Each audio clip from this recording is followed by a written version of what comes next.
Make sure everything go through. Oh, we're gonna be interviewing you on the fly. Sounds good.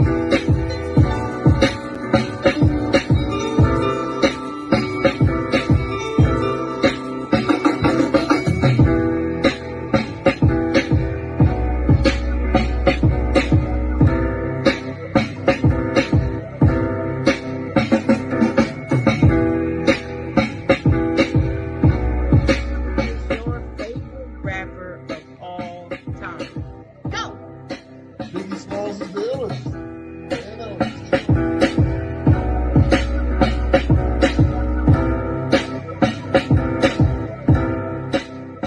Occasionally, I do something called the 5-star shout out.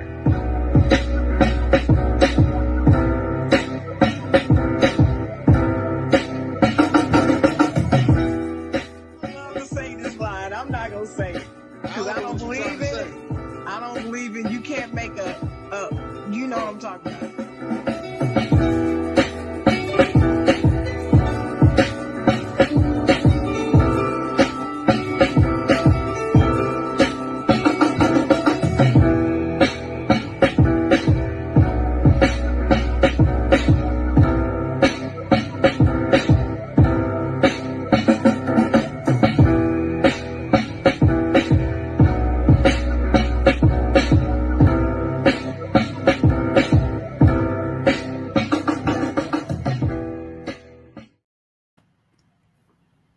Morning, everybody. Good morning. Good morning. Good morning. How y'all doing out there?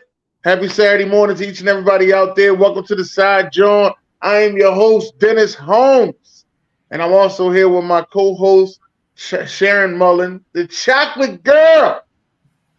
What's going on, Sharon? Hey, good morning, Dennis. How you doing? I got the best co-host in podcasting with me today. Love you, man. Yes, yes. Love you too. Glad you okay. Glad you're here this morning with us. I'm We doing got better. a special guest in the building. Coming to us with the Tiny Giants podcast, ladies and gentlemen. Yeah. Tiny Giants podcast. T. Adeola is in the building, ladies and gentlemen. T. Adeola, That's how's it. everything?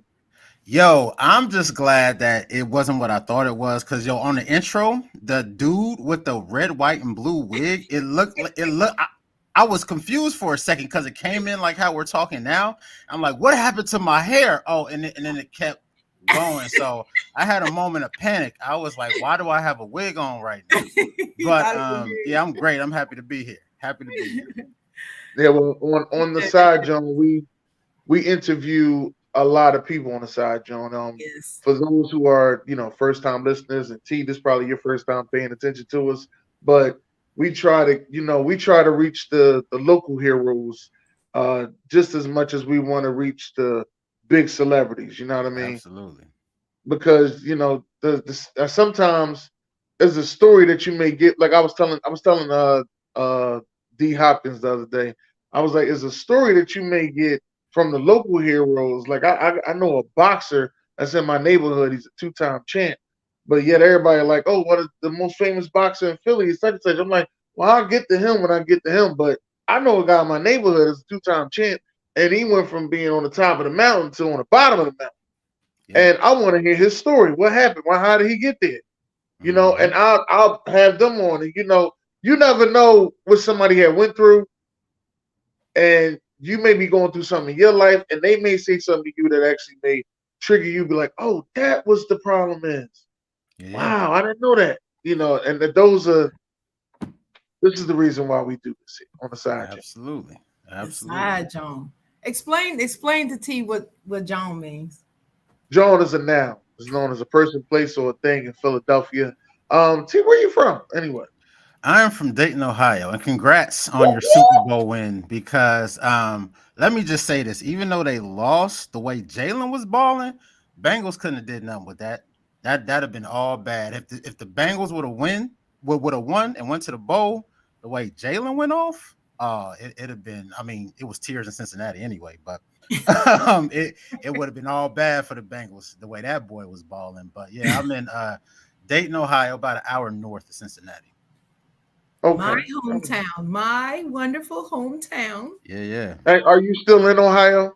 Yeah, I'm in Dayton right now. Praise God. Praise about time I met somebody that's still in Ohio.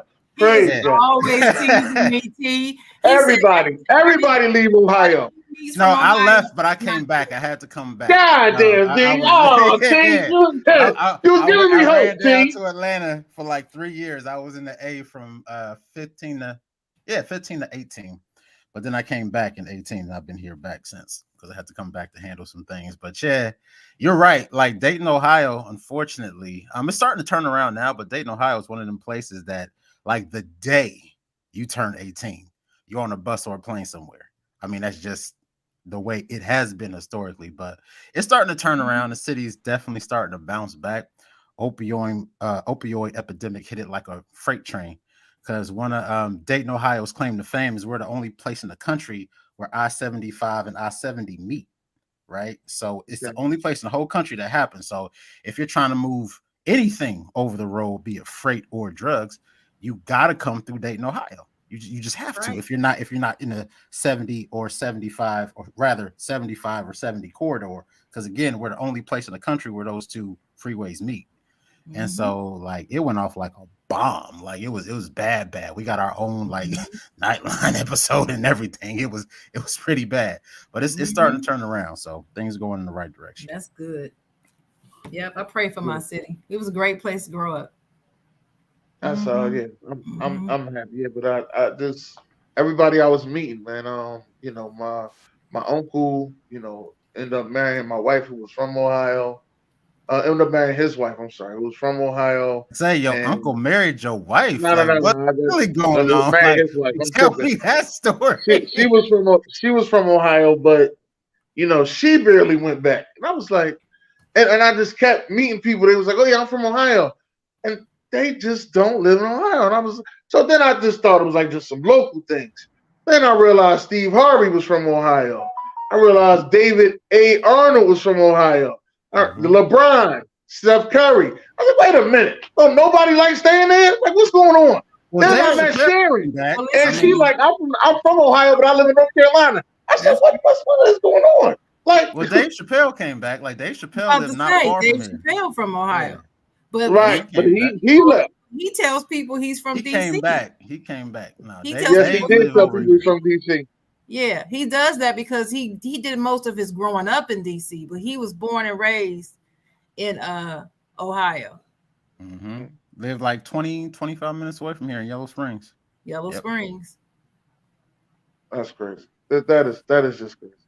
But like I said, we got to get into. First of all, let me ask y'all. We got the guest on, so let me ask them first. How was your week, T? No complaints. No complaints at all. I'm happy to be here. Happy to have the opportunity to talk and share. Yeah. Everything is well. Thanks for asking. Okay. Chocolate Girl, how was your week? This was a week of overcoming for me. Our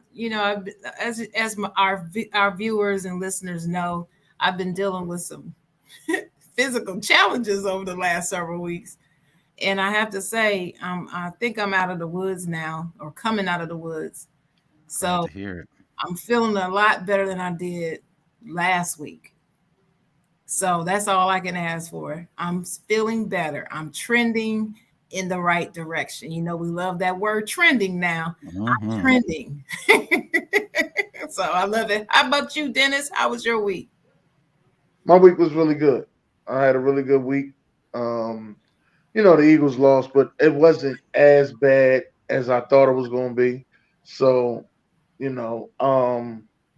been crazy in the city because so many people was waiting for this parade. And I was like, see, that's when you talk too much, and that's when you start thinking about parade. You know what I mean? It's like you jinx it. That's how I feel about it. But like I said, it's been a pretty good week. We are now on NBA All-Star Weekend. We're still in Black History Month. People were, in love on Tuesday. That was the Lovers Day, and this weekend is a Sneaky Link weekend. Shout out to all the Sneaky Links out there. Yo, the Eagles have nothing to be ashamed of, like at all.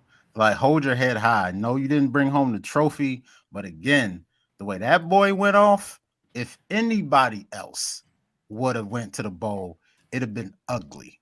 It'd have been real ugly. Like Eagles would have like steamrolled anybody else, in my opinion. So again, the scoreboard is the scoreboard, but Eagles hold your head high because Jalen definitely needs to renegotiate his contract for more money. Because yeah, 3 Oh yeah, rushing he's about to, touchdowns. Oh man, yeah, yeah. he's about to get it. He's about to get all that money. All that's about to come up.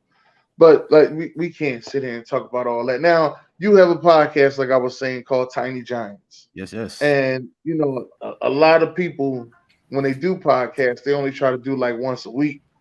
You're doing more than once a week. You actually Twice doing a what they week. call too much. You actually doing what they call too much work in the podcast game. What I'm doing is killing. They tell me I'm killing myself in the podcast game. What I'm doing, but what you're doing is too much work. But it's one show where you talk, and Mhm. you'll have your 30 minutes to 15 to 30 minutes where you'll talk and explain things about the content economy, and then there's another one when you interview. Yeah, Now, what now absolutely. what made you start this Tiny Giants? Yeah, so in the short answer is my children. I have 3 of them. I have a 13-year-old, a 9-year-old, and a 6-year-old. All 3 of them want to be YouTubers. And so the when my 13-year-old came to me and told me he wanted to be a professional gamer, the initial jolt of parental terror that went through me was like, oh God, you're going to be like 400 pounds. You're never moving out of your mom's basement. And you're just going to be sitting there playing Call of Duty all day or whatever. And then I had to educate myself because fun fact, my younger sister's husband, my youngest sister's husband is a semi-pro gamer. So he like plays on a team. They go to tournaments and win Semi-pro. money. And so I had to educate myself on the esports game and the creator economy and all that good stuff. And like this is an actual legit career path. Like you can make money as a profession going to tournaments and winning money. Cause like it's not he still has his day job. Shout out to my brother-in-law Patricio, but they'll like there's like 8 of them on a team. And so let's say you win a tournament and a pot is like $50,000 or whatever. That's not a lot of money once you split it 8 ways. But the point of the matter is you can actually make a living at this if you do it regularly enough and you're good enough to win out. And so it hit me that okay, because of my corporate side of the job, I'm a professional digital marketer by trade. I also have an education consulting company where I consult schools about this very matter and how to use social media in a positive direction. But it hit me that, okay, if I'm a professional digital marketer and I'm having this Sure. conversation with my kids, what about somebody who drives a truck for a living or who's a nurse or someone who's or just not in the space, right? So just because of my background and what I do, and this is my second go round podcast, and this isn't my first podcast. I had a podcast way back in 17. I was able to, get up to speed relatively quickly. And so I wanted to have a resource for other parents whose children are also coming to them saying, hey, mom, hey, dad, I want to do this. And like myself, they're stricken with terror, like, oh my God, what are you talking about? Because, I came out of high school 20 years ago. So I came out in 21 years ago now. And so, back in '02, that this is pre-Facebook, this is pre-Twitter, this is pre-everything. Like Google was around, but I came out before all of that. So, as Look, professions all you have go, is all you have is Black Planet. yeah, yeah. So as professions go, this is relatively new, right? So I wanted to be a resource for other parents who like again find themselves in a similar situation. Because and for a little bit more context, I'm a non-custodial parent. I don't have custody of any of my children. They all live with their mothers. My oldest 2, they live with their mother here in Ohio, and then my youngest son, he lives with his mother down in Atlanta, Georgia. So I'm as active as I can be, but because they don't live with me, it's very important to me that I'm the fun parent. I'm the fun parent, the one that they come to, and because they run to me and we have good times. So that played into it as well. So I just wanted to be a resource for other parents who found themselves in similar situations, so we can actually support our kids and their ambitions and not inadvertently be dream killers. Right, right. Because at first you sound like you're a dream killer when you first hear it. Like you want to be a gamer, and it's probably what parents used to say back in the day when they heard their son say, "Oh, I want to be a rapper." You want to be a Yeah, rapper, like, and yeah, and like we said, and I've heard this as well. So I had to sit back, and think about it, and I had to see like how was you gonna get your streams of income? What is it that you need to do? What everything that you needed? How do you become, you know, make this into a lucrative business? And hmm I was hearing that they need a certain camera, they need a certain camera, they need a laptop to also go with the game because they had to be gaming and talking and filming all at the same time. yep, And I had kind of like the same thoughts as you, like, yeah, they ain't never going nowhere. This yeah, this ain't gonna work. This ain't gonna work out at all. And I was saying that same stuff, but it was until I actually seen some people. I seen the esports, and I've been to a couple of Zoom calls and conferences, and I was like, oh, these gamers do pretty all right. It's oh sort of yeah, like the podcast game.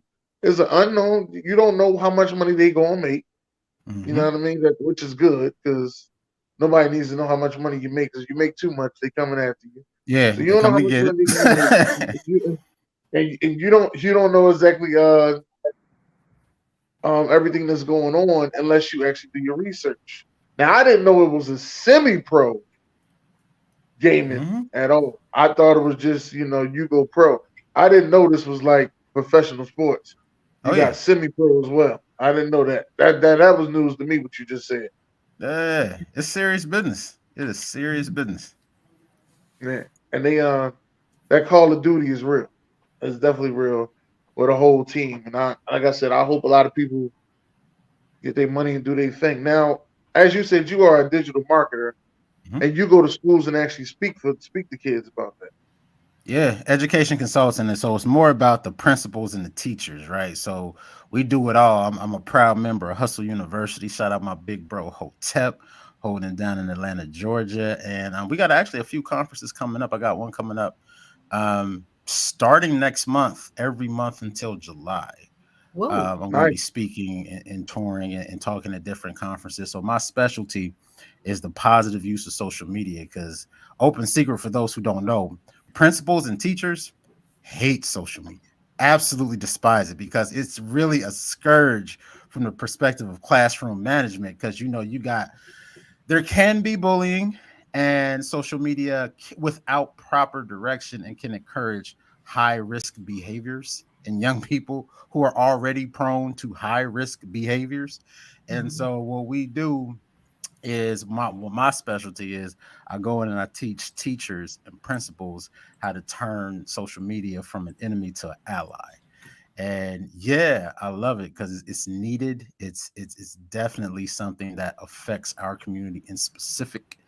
And I'm just happy that I can go in and help in that matter. So just a quick rundown of the rap sheet.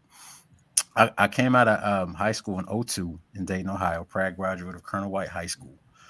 They knocked that down a few years ago. Now it's Thurgood Marshall. But I came out of Mhm. Colonel White in '02, and I was self-employed and self-taught for about 10 years before I went back and got my bachelor's degree in digital marketing from Full Sail University. In that 10 years, I did every sort of, independent contractor, MLM, lotions, potions, and miracle cures. I sold Kirby vacuum cleaners door to door, I did uh, too. wholesale real estate. I was just out here getting it. Feel me? Mhm. I was the first chairperson for the wholesaling subgroup of GD RIA, which I know sounds like a venereal disease, but it's not. It stands for the Greater Dayton Real Estate Investor Association. So I flipped houses for a little bit, and then back in 2012, got serious and went back and got my bachelor's degree in digital marketing from Full Sail University. And from then, I went on to do search, social media, and email marketing campaigns for national and international conglomerates, including Cox Media Groups, Echo Brands, which owns most of the brands in the office and school supply space. So Mhm. 5-star, Trapper Keeper, Mead, At a Glance, Daytimer. And it's such a shame that kids today don't know the grandeur that was Trapper Keepers, man. Because I listen, know it. first day of school, you had to have a clean outfit, fresh kicks, and your Trapper Keeper had to be decorated. You That's feel right. me? That's Like right. it was a whole Mine, thing. You got mine clowned didn't if have you to be didn't. decorated. Yeah, Okay. you're Mine, right. mine didn't have to be decorated. Now we graduated around the same time. I'm '04, class '04. But yeah, mine didn't have to be decorated. I just had to make sure that my stuff was in there nice and neat and Yeah. organized. Because my Nah. mom and pop was just big. They hated that I had my homework in my pocket. I would I would have my homework. You be in class and you get done. I fold it up, put it in my pocket. My mom and dad hated it. Yeah. I believe that My too. I dad, my believe you dad folded already it knew. home. Like as soon as he Yeah. seen me, he already knew. You better not pull that homework out your pocket. I'd be like, oh no, I'm not touching my pocket. That's it. That's it. That We was it. had I'm to, just not touching my pocket. our generation, we invented the Trapper Keeper. So ours had to be on point. Mhm. It was serious business. So, and then most Mhm. recently, I did a short stint at Procter and Gamble. And so, what would happen a lot is that I would often be one of the only dark faces in the room, right? And so, Right. after going through all that, I decided in 2020 when everybody had to take a break because that happened, right? A couple of things happened. I started my fitness journey, went from 400 to about right now I'm sitting at about 270, so I lost about 130 pounds. But I I was actually also thank you. Good But I job. also got serious. congratulations to you. Thank you. Yeah, it's been a long journey, and I'm keeping going because like the goal was to be It- back at my At wrestling weight your wrestling weight in high by school. from high school because my 20 Yeah, year reunion was last year, and that right. didn't happen. I still look good. I mean, I still had a good time, but yeah, the goal was to be back down to 210 because that's what I wrestled in high school. I wrestled heavyweight 210 in high school, so I wanted to get back down to 210. I don't know if I'll ever get back down to 210, but you know I'm healthy, so that's what and I got before the show. I got the secret weapon now from the chocolate girl. She went and hit me to some game, and now on leg day when I do them deadlifts and I'm suffering the next day, I got it. Yeah, y'all gotta join the membership, the secret email list or whatever to get that hot tip. I'm not gonna say it on the air, but Mm-mm. yeah, I got the secret weapon now, so I'm good. Gotta come to the chocolate girl. Gotta be nice. Yeah. So after going through all that and being the only dark face, in those places, I decided that I started a company called the Lifely Understandable LLC, and our flagship program, STEM Whispers, is designed to replace the school to prison pipeline with marketing technology and digital marketing careers because I'll save you the domestic disaster that was my early childhood, but I was that kid. I barely graduated high school with like a 1.9 GPA because I was always suspended or expelled. I was truant. I had a truancy officer the whole nine. And somehow How through did the you grace make of how did huh? you make the wrestling team if you barely at school? What the hell? I know, right? No, like how did I graduate is the better question. No, I had to go to night school. I had to go to night school my entire senior year to What make I up tell the you about that night credits. school, Sharon? Sharon, what I tell you Yeah. about that night school, I Sharon? had to go to night school. And I tell you, Yeah, and I not tell Yes, one you you, quarter. Sharon, did. what did I tell? You Oh, did. hold on. See, I'm sorry to disturb. I told Sharon, I was like, it was these dudes that was around my way. It was like, yeah, we go to night school, and I was like, what is night school? It was like, yeah, we go to school at 4 o'clock, and we get out at like 7. I said, I wish I would miss all the girls during the day to go to night with you devils. You gotta be Nah, kidding. nah, it was plenty of them in there too. I mean, everybody had problems, but nah. Yeah, I had to go to night school all senior year, not just one quarter, all senior year. But I made it up. I made up the credits and I walked with my class. Because my I'm transcript would be like AABFFFFFABA. Like that's how my transcripts would be. Because I was great when I showed up. The issue was getting me to show up.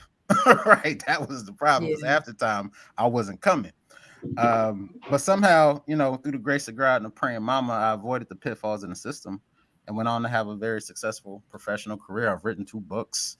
Like I said, this is my second podcast, and so the whole goal of the business and the program is to get those high energy kids like I used to be, and get them out of trouble and into digital marketing and marketing technology careers. That's so awesome. It's That awesome. is good. Yeah. Now, Mhm. we also, I want to know, do you go through these problems when you're trying to interview people? Um, how hard is it for you to get people to interview? It's not the hard part for me, just my process. I have people fill out a form before they come on, because I get my website through Pod Page, and they have a good form that you send to people. They fill it out, and it gives you all the information. And for whatever reason, my brothers, not to put the black men on the spot, but it's like my brothers are allergic to forms. It's like I'm reaching out to all these black men. Yo, come on the show. I send them the link to the form. I don't get the form back. Now, my sisters and basically anybody else, I send the form to, I get the form back in a day, maybe 2. Mm. I've been chasing my bros down, like, bro, just fill out this form for me. Because what the form does is it basically makes my show notes for me. So they fill out that they upload their picture. They basically make a profile. They upload the picture, they fill out the description, they give me all the social media links.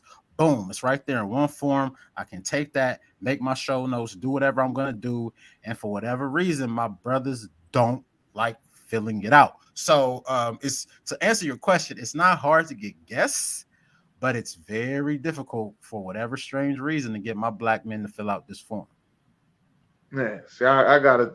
I don't have a form. I actually just need you to come on. Like, I'll be like, oh yeah, well, I'm doing the show. I'd like you to come on, such and such on Saturday. And they'll be like, oh yeah, I'm gonna be there. I'm gonna be there. And always giving them like that time period. And if they don't show up, then me and Sharon switch the whole show around, and we'll go Mhm. ahead right at it. Yeah, And there's been a lot of people that ain't show up. And my thing kind of is, if you don't show up, I ain't doubling back for you. Right. Yeah, That's kind of my thing. absolutely. You would have to come back for me. I'm not doubling back for you. Mm-hmm. You have to that's come true. back for me. That's just my That's true. thing.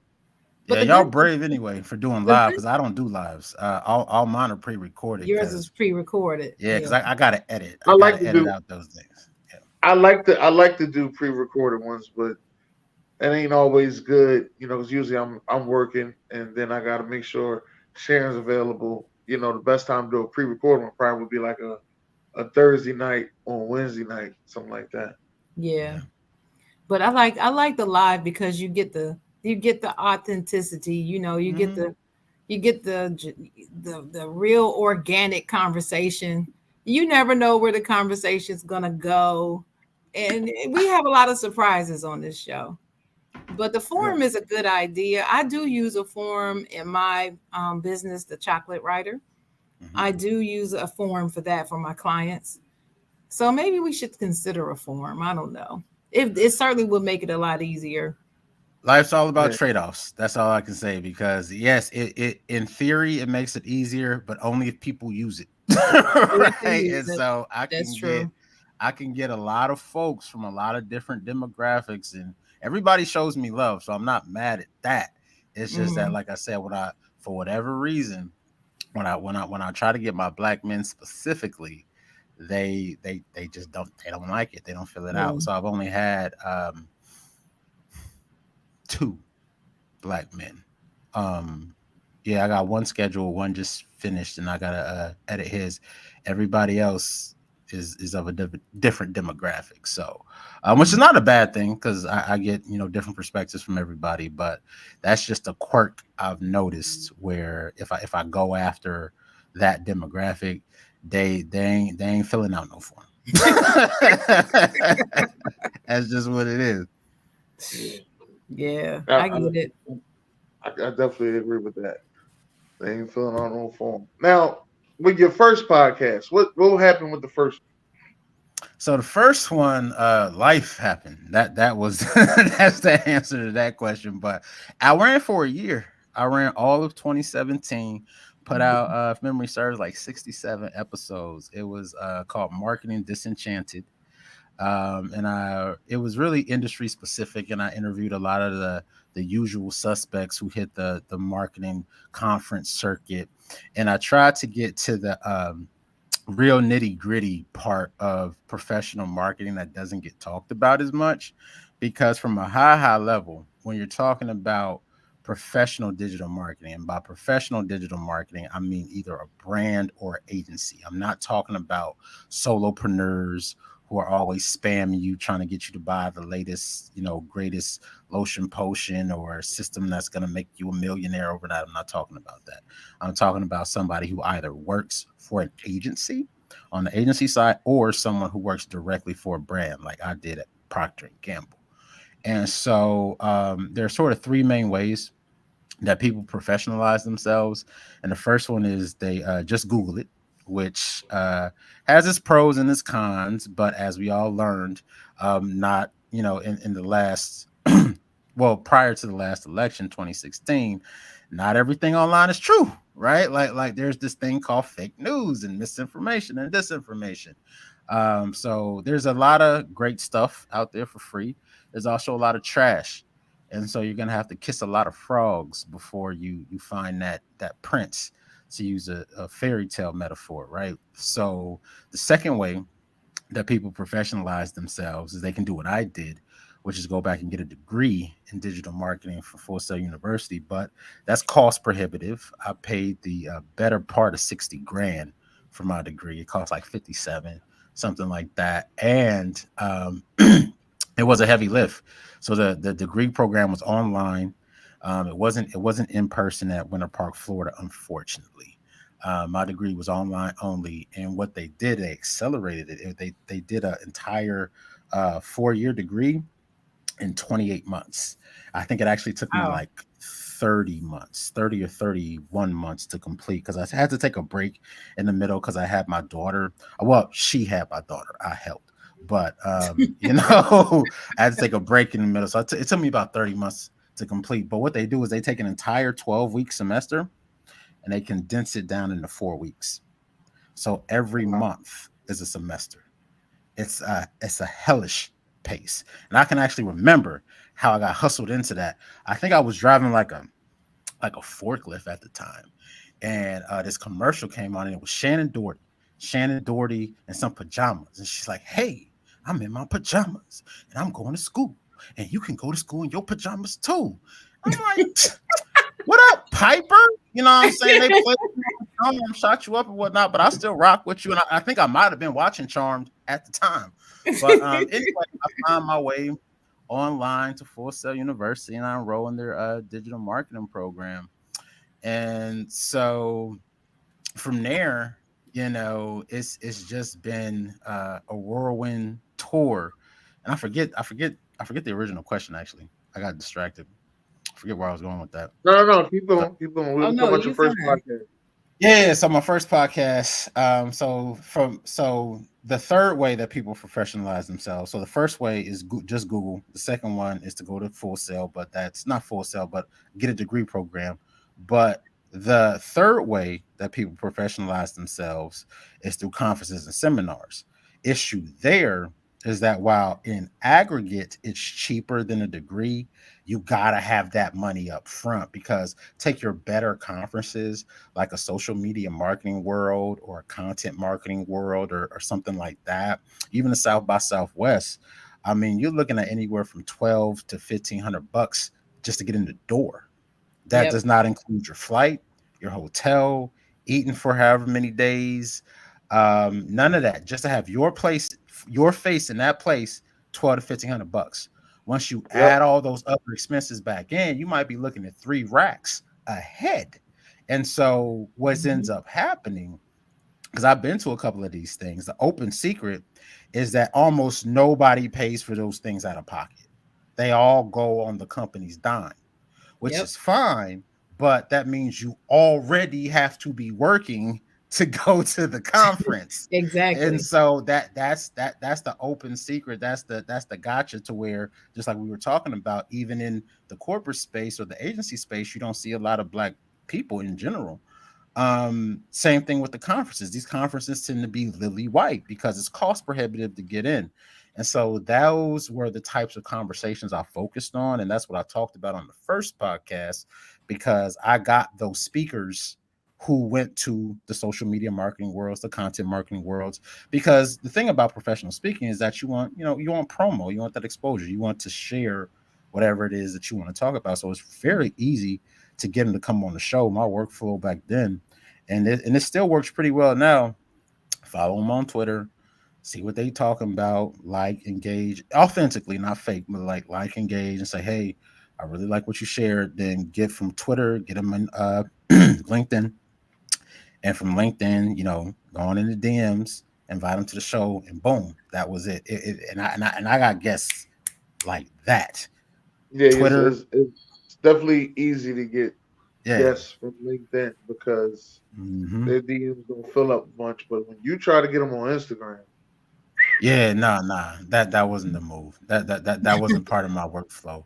But yeah, that's Mhm. what the first it's podcast worked talked though. about. It has worked for me. I ain't gonna lie, it has worked for me. But yeah, yeah. Hmm. But another thing that I do is usually guys that I want to get on the show, or I'm sorry, people that I want to get on the show. I'll usually go to like one of their shows, Hmm. or I'll go see them in public, and I'll just say, hey man, listen, I like what you're doing. I like everything that's going on. I like to get you on the show. Yep, Mhm. absolutely. Man, So and yeah, like I said, sometimes it works, sometimes it doesn't. It's all hit and miss. true story. It's a whole process.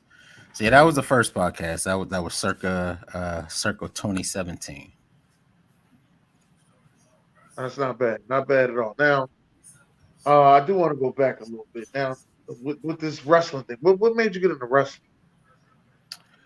So my mother was a type where I had to, because I had a single mom growing up. My father, he's in Nigeria right now. So I actually did my middle school years in Nigeria. I was over there from 96 to 98.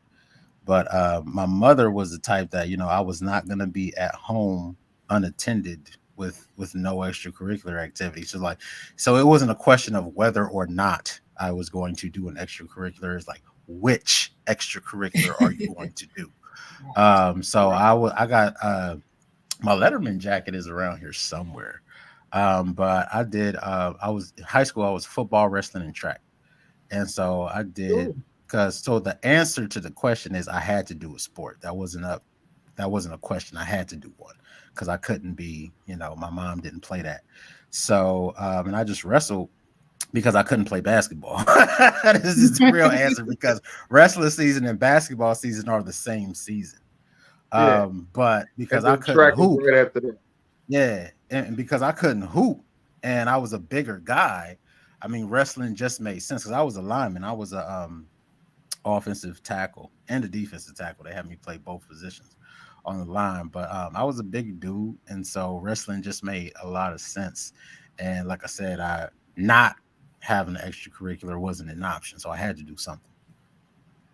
Yeah, I Yeah. wrestled. I didn't wrestle. I played football. I didn't wrestle. Yeah. I didn't run track either. They tried to get me to run track to do the shot put.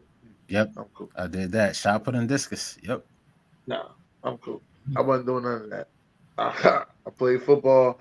I played basketball in the neighborhood. I ain't played for the team. But I could play basketball, but I wasn't.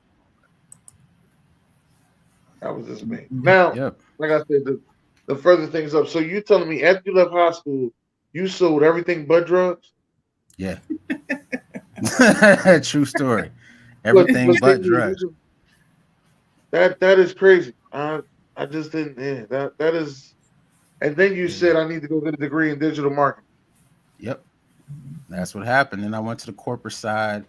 My most recent corporate gig a few years ago, I did a short stint at Procter and Gamble on one of their newer brands, See Me Beauty, which was makeup for ladies who remember the 80s, aka 50 plus. But they don't like to be called 50 plus in marketing messages. They prefer 80s girls. So that's what we called them. So I That was so did a brief stint selling makeup to menopausal women, which was interesting. It was very, very interesting. I never saw myself in that role, but I mean, that's the beautiful thing about digital marketing, is that damn near everybody, especially small businesses or startups needs digital marketing. So you can work anywhere. So you're not pigeonholed in terms of industries. You can work for a cosmetics company, you can work for a bank, you can work for a professional sports team. You can because everybody needs the service, right? And so it's going through a downturn right now because just tech in general is the economy in general is getting hit. But yeah, that did a brief stint at Procter and Gamble downtown Cincinnati, one Procter and Gamble way, and I loved it. I loved it. It was a great experience. I'm glad I had it. Learned a lot about menopause, which I never thought I would ever You didn't learn want to about. know. Yeah. Mm. Well, fun fact: menopause is a day. It is one day on the calendar. We use the term colloquially to describe the whole process, but menopause is actually one day on the calendar. It's the day since it's been 12 months since a woman's last menstruation. And all the time up to that, while she's symptomatic, she's perimenopausal. And all the time after that, she's postmenopausal. But menopause is actually one day on the calendar. So, yep, there's your nugget. Did not know that. Yeah. Probably didn't want to know that either. Yeah, hey, you never know, right?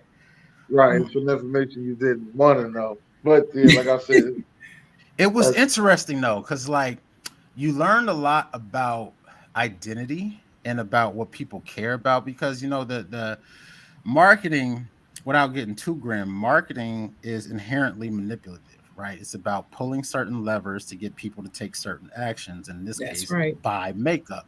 And so you have to know someone before you can motivate them in a specific way, right?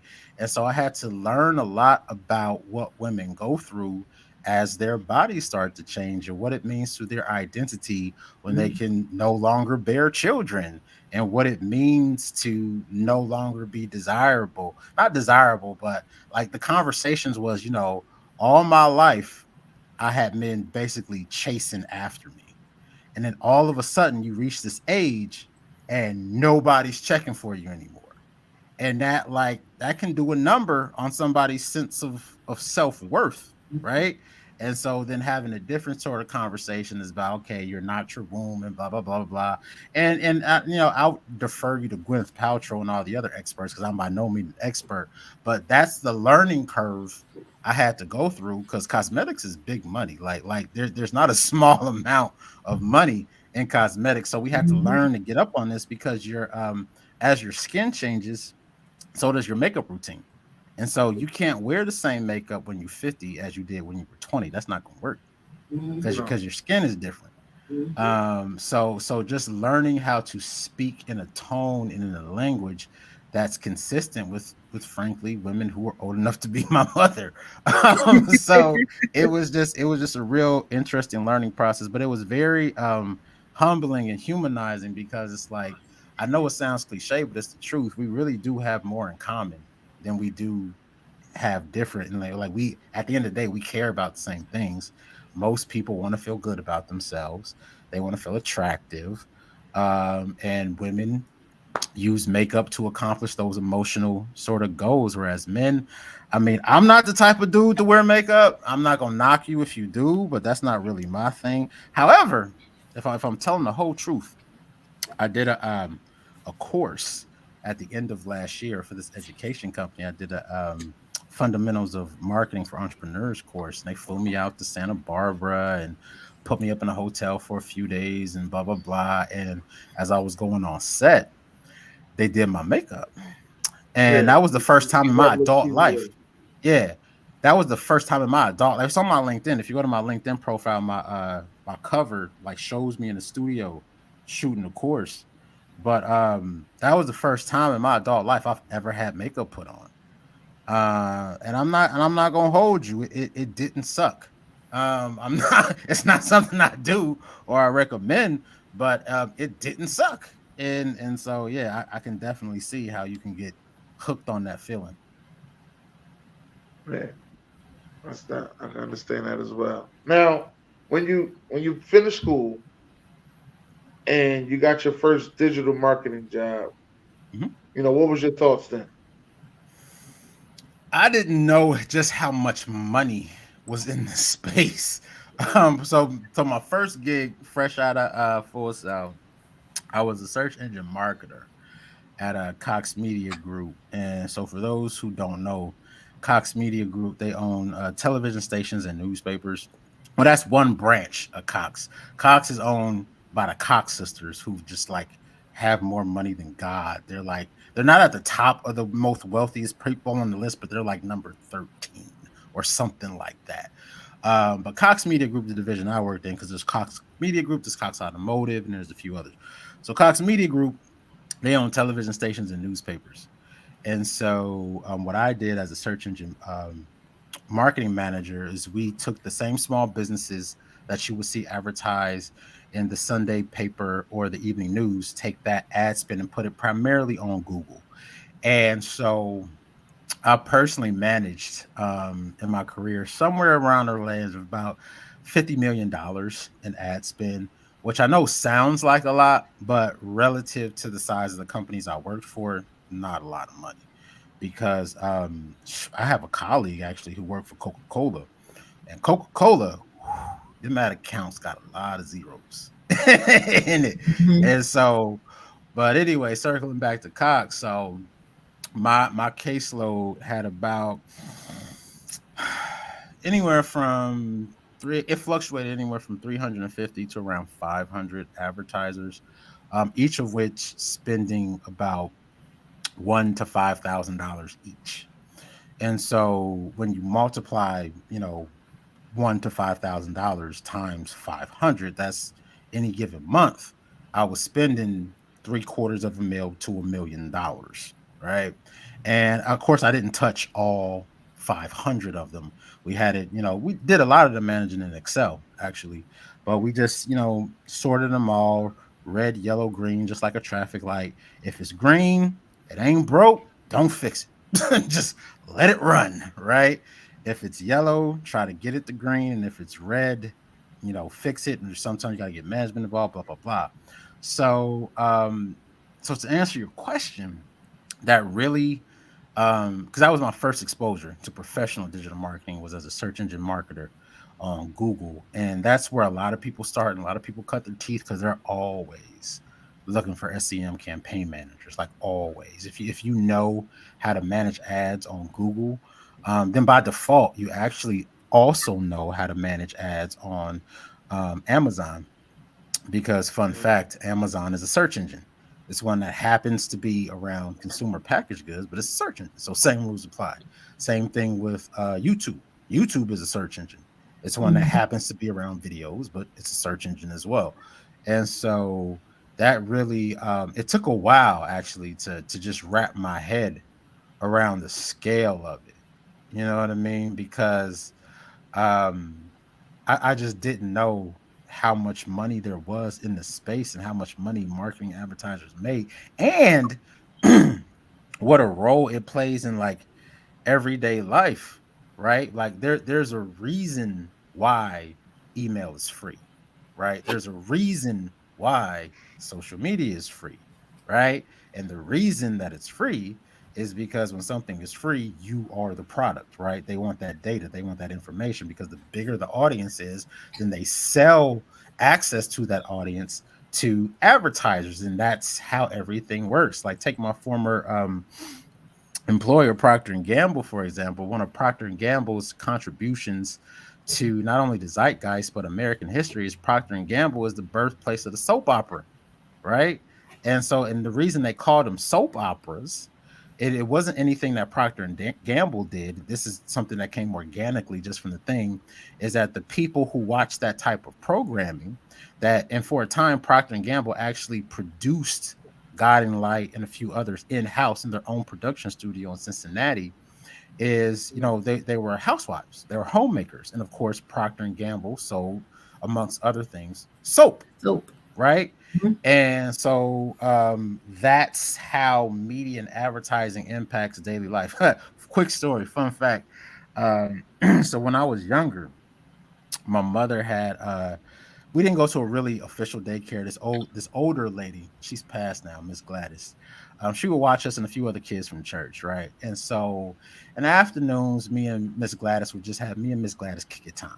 I didn't necessarily want to be bothered with my sister or the other kids, and we would just sit there and watch her stories. Now, in hindsight, I probably should have been watching that when I was 9 years old, because that Erica Kane chick was a mess and a half. Like, she stabbed Dimitri in the chest with a letter opener, talking about she was exhausted. So you get tired and start stabbing people? Like what's really going on? But anyway, watching this thing with Miss Gladys, and every commercial, it was either feminine products, fiber, or adult diapers, right?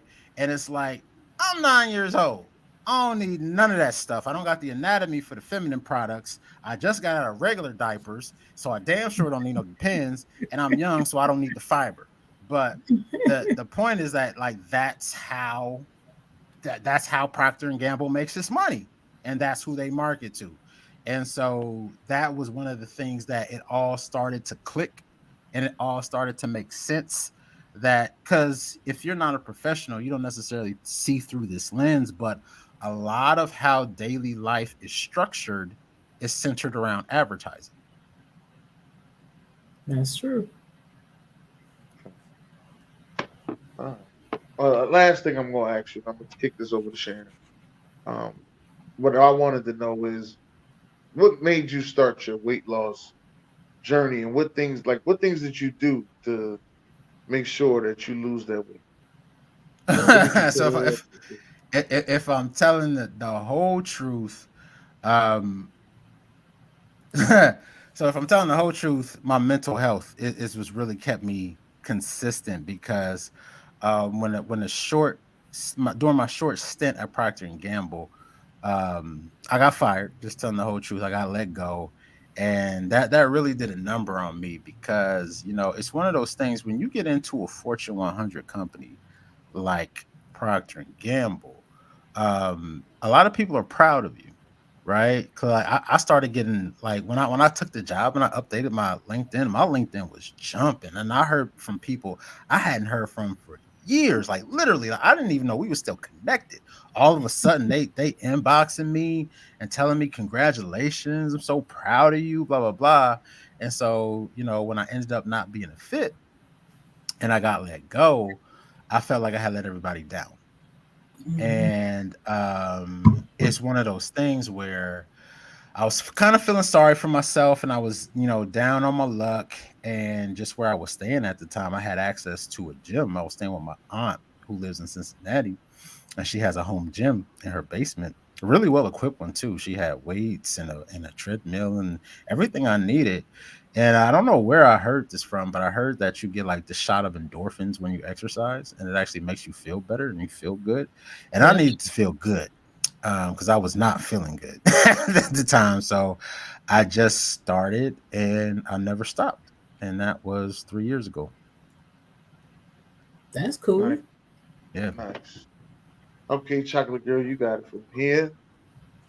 Just tag. So it's my turn. You just tapping me into the ring. I think that's what he did. Yep.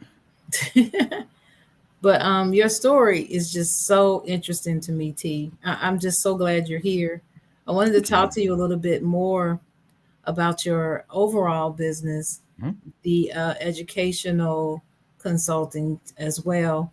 You were mentioning the school to prison pipeline earlier, and how your goal is to help break that by exposing young people to digital marketing careers and so forth.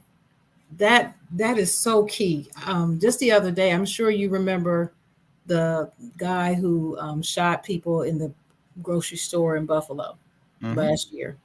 Yeah. Well, recently he was sentenced, and the sentencing judge who was presiding over the hearing, before she handed down his sentencing, she mentioned the school to prison pipeline. It was so impactful, the way that she listed out the whole history of racism in this country before she sentenced him. And I'm telling you, I hate to tell people, but if you Google that sentencing hearing and go watch it on YouTube. You will be amazed what she says. Really, it's Wow. really something. Yeah. And when she mentioned it, I thought of you immediately, and Yeah. I thought about what you're doing. Tell if you could tell just a little bit about how you have seen some of these kids actually benefit and change from learning something about these digital careers. What did it do? What has it done for them that you can Well, see? not the and thank you for that because I'll make Mhm. a point to Google that because I hadn't seen that, and not to get all after school special on you, but you really do have to see it before you can be it, right? Like Yes. uh Mhm. there's this narrative that all of our kids either want to be athletes or rappers or let's just face it, drug dealers. And my retort to that is, well, there's a reason for that, is and that's because that's what they see. Right. So Exactly. if I'm exposed to athletes and I'm exposed to rappers and I'm exposed to drug dealers and they have money and they have cars and they have women and all the trappings of success, or what I view as success, yes, of course, I'm going to aspire to that because that's what I see. Mhm. Well, you don't see a lot of black professional digital marketers. And you especially don't see a lot of black male professional digital No. marketers. Mm-mm. So they've never been exposed to someone like me.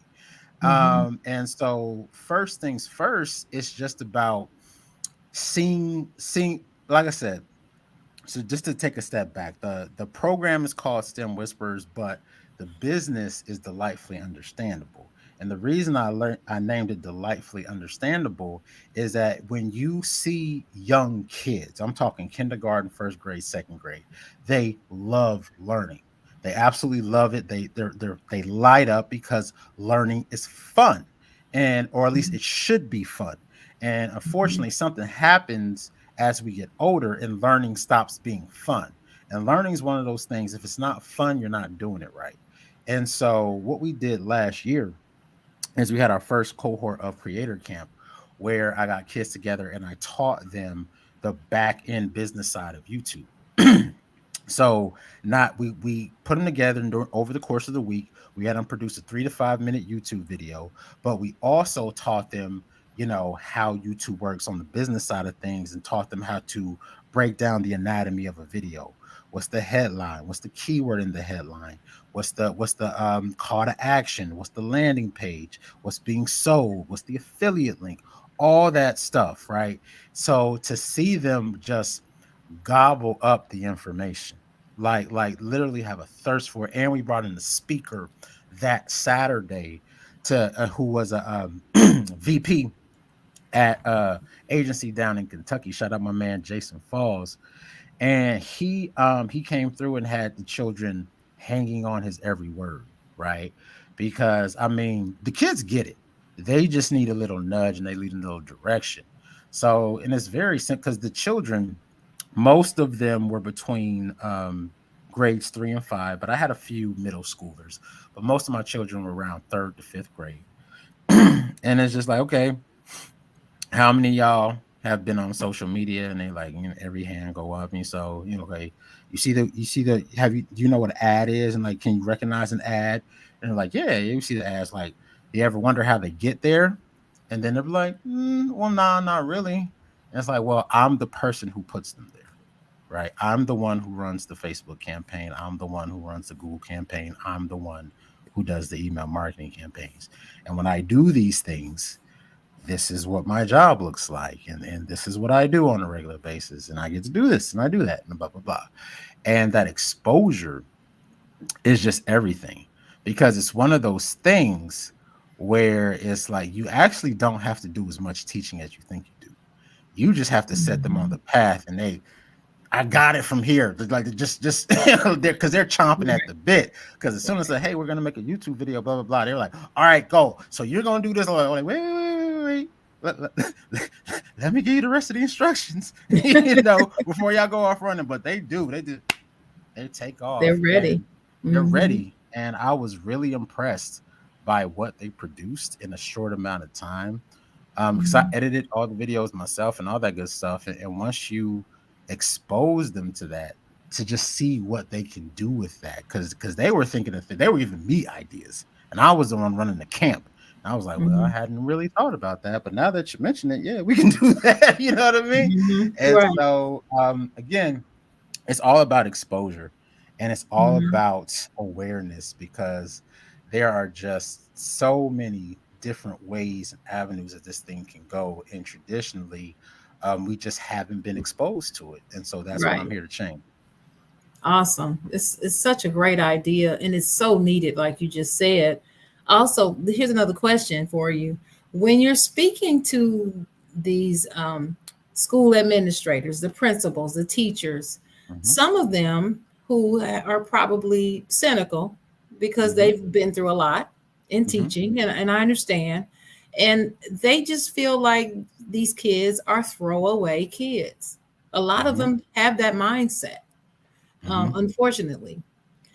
Have you dealt with someone in a school situation that you got the sense that that's how they were feeling? And if so, did you give them any recommendations or suggestions that they took to make a change? So the short answer to the question is yes. Mhm. But the important thing to recognize is that very few people get into education. No, like no one starts that way, right? Mhm. People Oh no. that's a place where people land Right. after unfortunately being beaten down by a Exactly. number of factors. So Right. first things first is you have to talk to their better selves, or at least Mhm. remind them of why they got into this in the first place, because some Mhm. people start with very altruistic motives and reasons, Mhm. and then life gets a hold of them and Mhm. they unfortunately they get exposed to some really dark things, and the worst side of folks. So what I like to tell people is, again, without getting any after school aspirational on you, is that it really is about speaking life and changing the trajectory, and really changing the mindset, right? Because oftentimes these people are overworked, they're stressed, they don't have a lot of resources. And so once you understand where they're coming from, they don't feel respected, they don't feel listened to, they don't feel heard. And Mhm. a lot of times it's because they haven't been heard. Like, Mhm. so it's one of those things where if you're in a situation like that, and how I've dealt with it is you do more listening than talking, and then you Mhm. actually have to, and when you do more listening than talking, you actually hear what's being said. And then that's when I can position this as to, again, going back to my original statement, they don't see social media or digital as a whole through a positive lens, because from their perspective, which is valid, it's a problem, because Mhm. social media makes classroom management a nightmare. Like, it's never been easy, but it's especially bad when you have, because here's the thing, right? Children sort of, as you say, children inherently get the fact that there's value in social, and they all want to be, and I hate the fact that I have to mention their names, but I mean, let's face it, that's the space we're in. They want to be Kardashians, they want to be famous, they want their version of success, and they want to use social media to do it. However, Mhm. unfortunately, without guidance, it can sort of bring out the worst instincts in children and in people in general. And so they do these sensationalized things, like, you know unfortunately, and this happened. This was here and day, and it got recorded. This young lady thought it would be a good idea to steal on her principal, and so she ran up, stole on a woman, and other kids around. They stomped her out and recorded it. And she got Wow. she got felony charges, the whole nine. It was terrible. But the point I'm making, and to circle back, is that unfortunately, not unfortunately, but what I try to get people to realize, or administrators to realize, and this is what I tell them: the children are correct insofar as identifying the value of a brand online. Mhm. However, the manner in which they're going about it is disruptive and destructive. So you too are correct for taking issue with what that means from the perspective of classroom management. Where we can help and where I can be of value is I can meet the kids where they are and teach them how to use social media in a way that is not disruptive, but also meets your PBIS, positive behaviors. Um, I forget what the IS means for the moment, but meets your PBIS goals and other goals. Because again, what the children realize is even if they don't have language for it, is that success in the age of social media boils down to your ability to build a brand. Period. You got to build you a brand. End of story. And there are best practices and ways how to do that. And what I tell the kids is like, listen, everybody has a brand, right? We know the Kardashians, we know, whoever influencer you want to follow, but everybody has a personal brand. And your personal brand can be very valuable. So you want to make sure you're doing things on brand. And the one question you can ask that can squash a lot of the turmoil that administrators are feeling when it comes to social media is that on brand, right? Mm-hmm. And if so let's say you get a smart alecky kid who says yes, fighting, twerking, being disrespectful, that's on brand. Okay, so what you're saying is, because you like to fight a lot, what you're saying is your brand is someone who fights. Okay, let's extrapolate that and play that out. That's a young person's game, right? So let's say you're one of the best fighters the world has ever seen. You're the next Mike Tyson, whoever, throw the name out.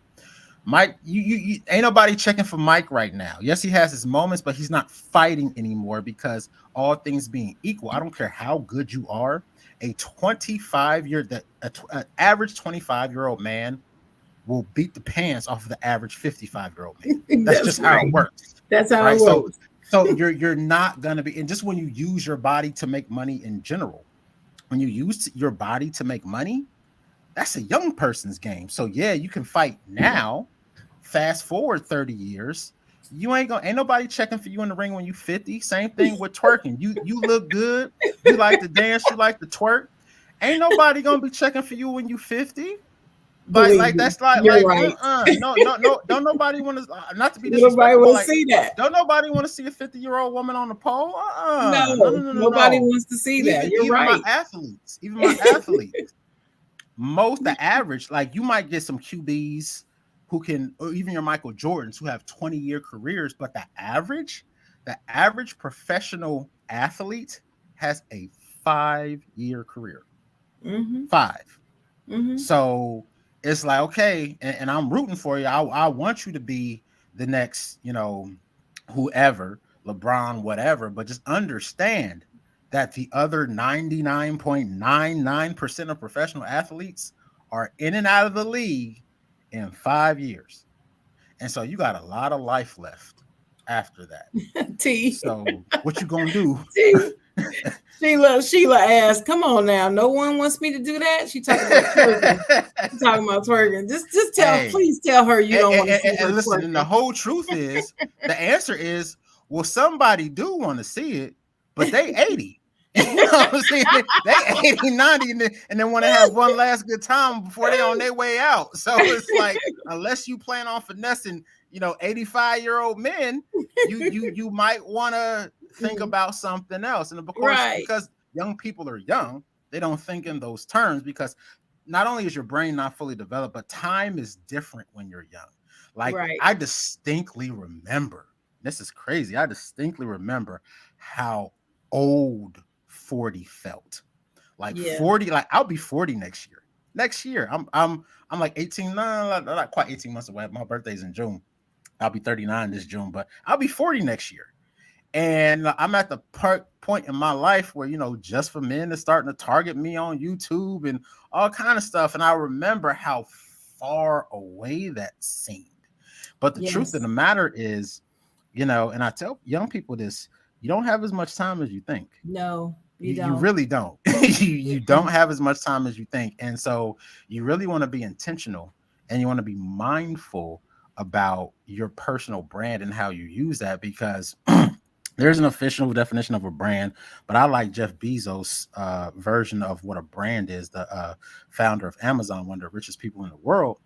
He's like, your brand is what people say about you when you're not in the room. Mm-hmm. That's what your brand is. Your brand is what people say about you when you're not in the room. So, are Mm-hmm. you building a brand that's consistent with where you want to be long term? And when you bring that intentionality into it, that's when you loop back around to the PBIS goals of the school.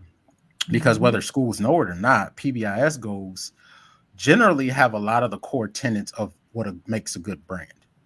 So if you, and that's how you pitch it to the both the administrators and the kids. It's like, listen, the roadmap is already right here. We just have to make a few tweaks, you know. So, and that's how you flip social media from being an enemy to an ally.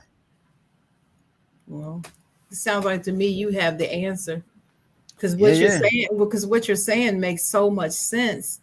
If more school systems would listen to you, I think that that could solve a lot of their problems. That's just how I feel, how I see it. And Your I lips to think that, God's ears. yeah, they need to pay more attention to you about that. This is something else I wanted to know. Um, I know that you start with the little kids because Mhm, that's the school to prison pipeline that you're mhm. most interested in.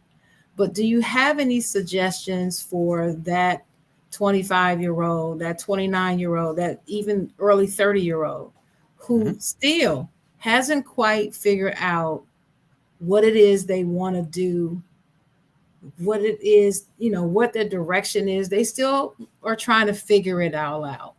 Right. And if they want to start all over again and rebrand themselves, so to speak, and become a digital marketer, what tips or advice would you give them? That's a great question. And what I say is that that's actually a real good place to be in. It doesn't always feel like it, especially if you're in the throes of a midlife crisis. But it's never been easier to start, be that a business or consultancy. It's never been easier to start. Now, the flip side to that coin is that there's a lot of noise in the space.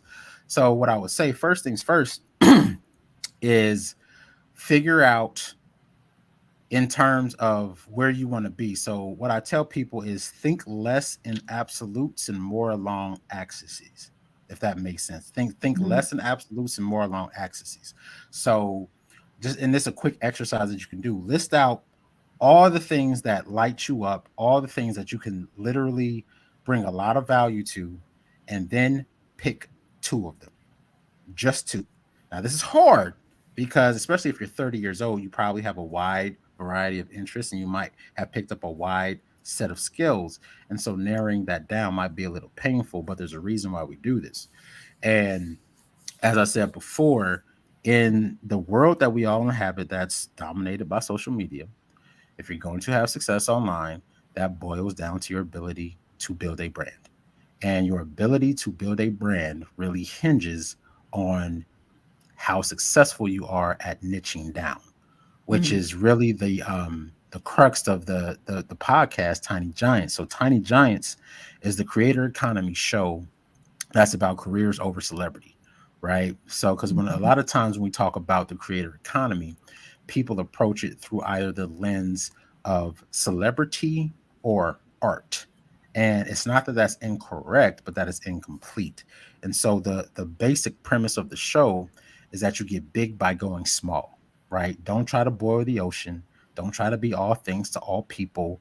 Pick a lane, focus on that lane, and then after you establish yourself there, then that's when you branch out, right? Because, for example, I'll often have people, even when I taught at the collegiate level, because I taught at a bunch of universities, I'd have old students or clients come to me and they'll be like, yeah, I tried YouTube and it didn't work.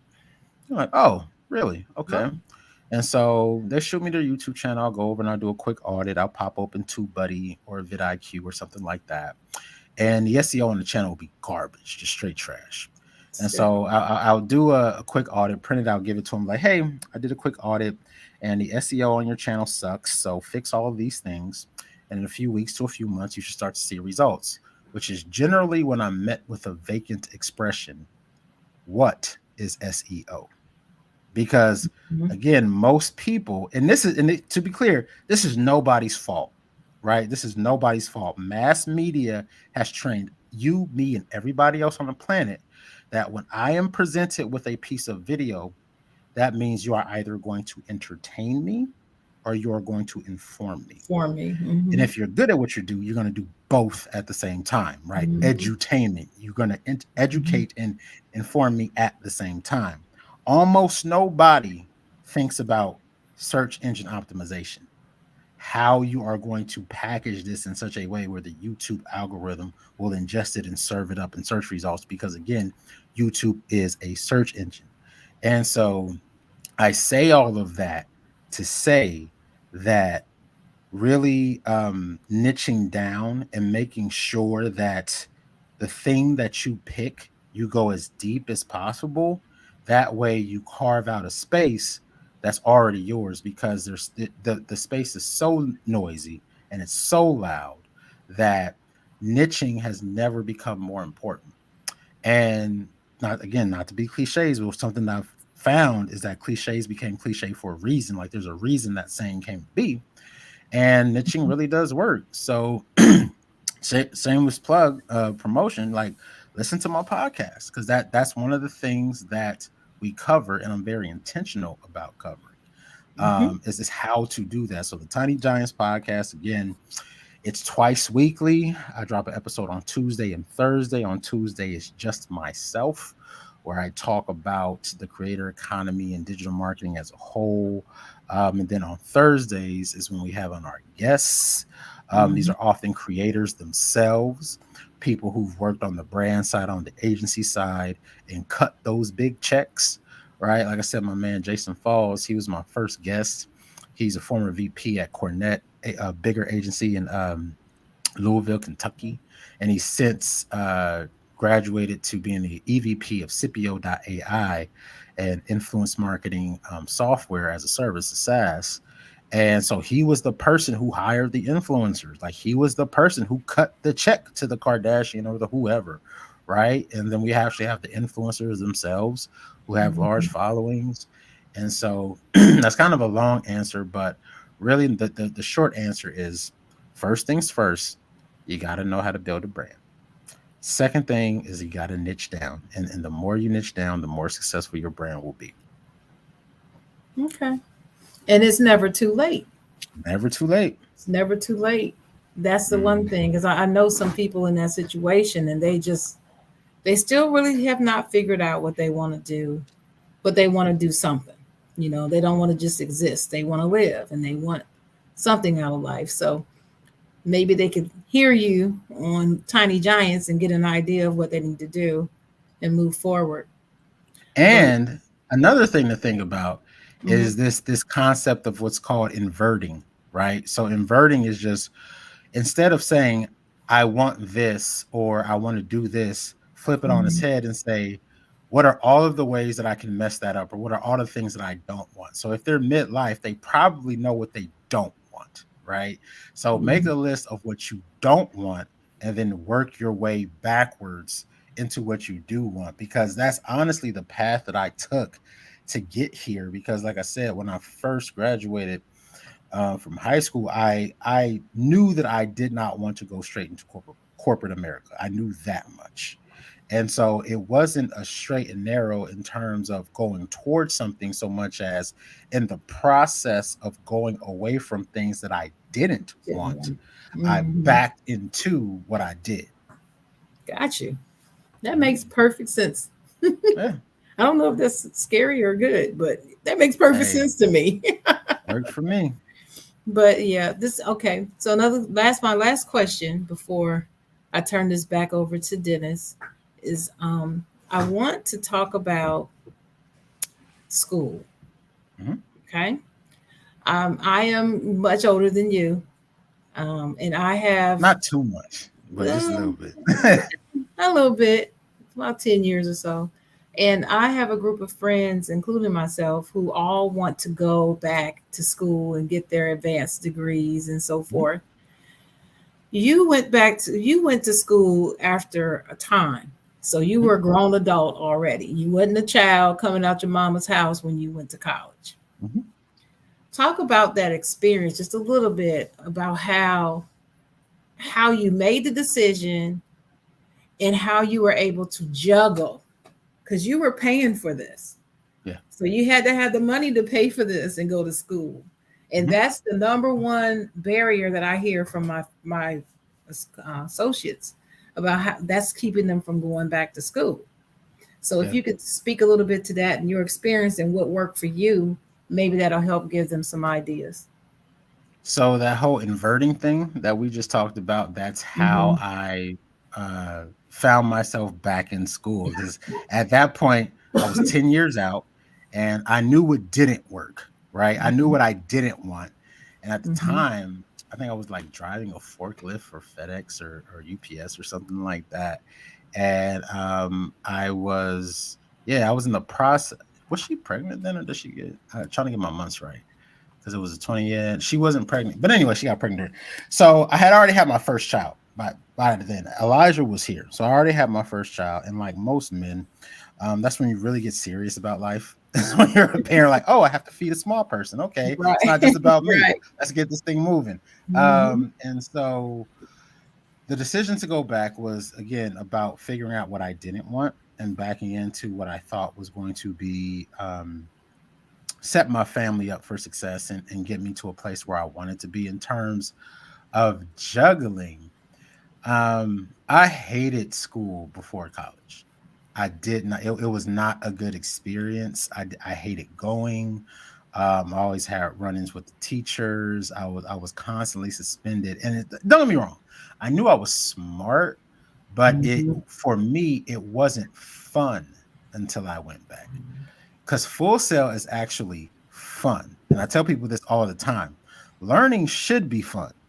If you're Mm-hmm. not having fun, that's probably an indication that you're not doing it right. Because when you learn something new, that eureka moment, that moment when the light bulb turns on, that's a great sensation. That's why I named my company Delightfully Understandable. Because once you understand a concept and you wrap your head around it, that feels good. It Mm-hmm. should be delightful. And so, to answer your question, really tap into because I'm sure at this point in your life, you know what your likes are, you know what turns you on. What can you do in the time just simply evaporates? Like you can do it for hours. And you're like, oh my God, it's 2 o'clock in the morning. I have to work in the morning. Like, where did the time go? If there's something like that that lights you up, that's what you need to pursue because that's what's going to give you the staying power to stick it through. Because I'm telling you, to say that it was like drinking from a fire hose doesn't quite say it. There were times that were just straight up hellish. It was just straight up hellish. But at the end of the day, I knew that one, in addition to liking what I was doing, I knew that all things being equal, I was skilled at it. And it was just a matter of getting over the hump. And so that's what's going to pull you through when the schedule gets to be about too much. And that's what I would tell people. So again, inverting, start with what you don't like to get to what you do like. And once you figure out what you do like, and you can really zone in, that's what you should double tap on it. In terms of funding and getting your way in, I tell people this all the time. I didn't get into Full Sail the first time. I had to reapply and I got in the second time around because I had to clean my credit up. I needed a co-signer. Nobody would co-sign for me because all their credit was shot too. But the time that I got a rep, but the time I did get in, back then, yeah, President Obama was still in office and he just made a lot of money available. So there was the timing aspect of it as well. But through the combination of getting my credit together as well as the additional funds that were available, that's when I was able to get in. So it may take a time or two or three before you find a program that you like. But yeah, that's what worked for me. Okay. All right. Well, thank you so much for your wonderful, wonderful answers. I Oh, see my Dennis is pleasure. Dennis is back with us. You Yeah. have any more questions, Dennis? No, he answered all my questions. We can now go ahead and end the show. And well, T, is there anything else that you want to talk about? Let's get that out the way. Anything else I want to talk about, man? I'm just happy to be here, and thank you so much for having me.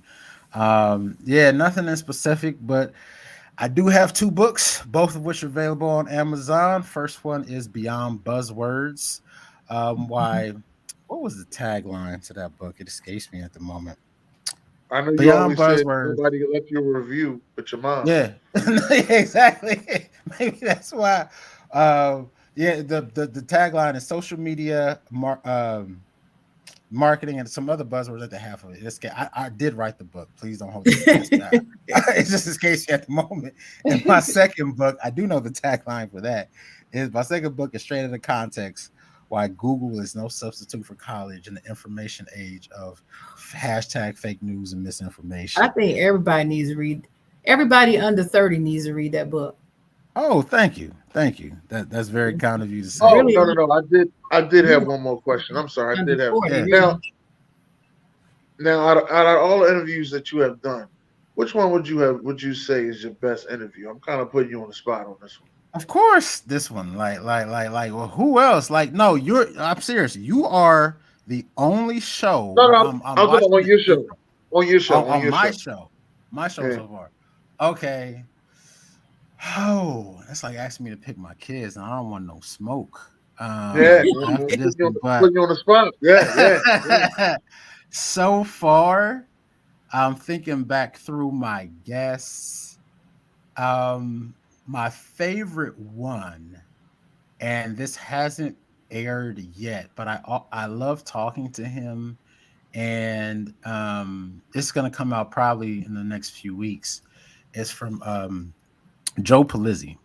So Joe Pulizzi, he is the founder of Content Marketing Institute. He since sold that and exited, but he ran the Content Marketing World Conference, which is still going, but he doesn't run it anymore.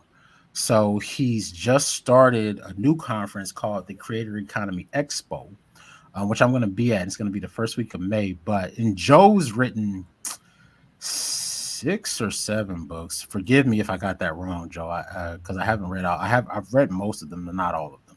But the book he just put out a couple of years ago, it's called Content Inc. And Joe Pulizzi's whole short of shtick is content marketing, and he's like really the godfather of content marketing. And he just has a way of speaking about it. That's just it fires on all cylinders, and it makes a lot of sense. And I always, and mind you, I'm someone who knows a fair bit about the space. So it's not an easy lift to impress me. Not to sound cocky, but just telling the truth, it takes a lot to impress me. And every time I hear him speak, whatever he says, just like sitting at the feet of the master and just like drinking straight from the trough, you know what I mean? And so it's if I had to pick a favorite thus far, all of them are fire. And please don't come after me, Jason, Liberty, all my other amazing guests. Lindsey Gamble was another fire. One of the few black men who did fill out the form. Shout out my man Lindsey Gamble over there at Maverick. But if I had to pick a favorite, his is coming out in probably another 3 weeks. It would definitely be Joe Pulizzi. Okay. Now you were saying something about our podcast. I said this is the most fun I've had being on the show so far because, like I said, when you was doing the intro, which is fire, by the way, I really did think it was me for a sec. So I didn't know if he was back in. I'm like, how the hell did that wig get on my head? Like, did y'all have like a filter, a background, or something like that? Because it caught me. I started to panic. I was like, whoa, okay, and then the step it kept going. So for that moment alone, this was tops on my list. Ladies and gentlemen, make sure y'all go check out Tiny Giants podcast. Yeah, I put the link in the comments, you guys, towards the beginning of the show, and I'll put another link at the end. Mm-hmm. And it's available everywhere you get podcasts, from Stitcher Radio, iHeartRadio, Apple Music, Audible, Anywhere and everywhere podcasts are available, you can get it. Where do you stream from I am a or part of the distribute? I'm sorry. Where do you distribute from? Yeah, so I'm a part of the Marketing Podcast Network, and we use Megaphone.fm from Spotify. Okay. Okay. Yeah. I actually use. I forgot what I use. I have to look at it. Anchor. Sorry. Anchor. Anchor, yeah, I was about yeah, to say Audible. I use Anchor. Sorry about that. Yeah. yep. Man, Megaphone is what we use. that's what's up. That's definitely what's up. Anybody got any last words? Well, well, I do. I have one. As T was saying, it's never too late. If you want to do something and you're a little older and you think it's, too late for you to try it, it's never too late. Just read up about it and get as much information as you can on it and do it. Age is nothing but a number, and that's very true. You don't have to be 22 years old to start a new career. You can do another one and reinvent yourself. All you got to know is how to build a brand. That's what he said. And that is And not to cut you off, but and the good thing about being older is that, let's face it, young people ain't got no money. They broke. So if you older, odds are you have older friends who actually have some money to spend. You know what I mean? Because true. I'm part of the much maligned millennial cohort. I'm an older millennial, and like I said, I'm about to be 40 next year. And so I'm at the stage in my life where career wise, we make pretty good money. We got houses, mortgages, kids, child support, all of that. And so I can do things at 40 that I couldn't do when I was 20. So Right. if you 50, you're actually in a really solid position because you're of a cohort who actually has disposable income. It's this weird thing in marketing, especially marketers tend to over focus on younger people from the perspective of younger people tend to set the tone in terms of Mhm. technology. But the flip side to the coin is that demographically, they're broke. They don't have any money. The people who have the money to spend, I'm talking about cutting a check liquid right now, today, Right. are the Gen Xers and the baby boomers. The Mhm. baby boomers control 70% of the wealth in this country. 70.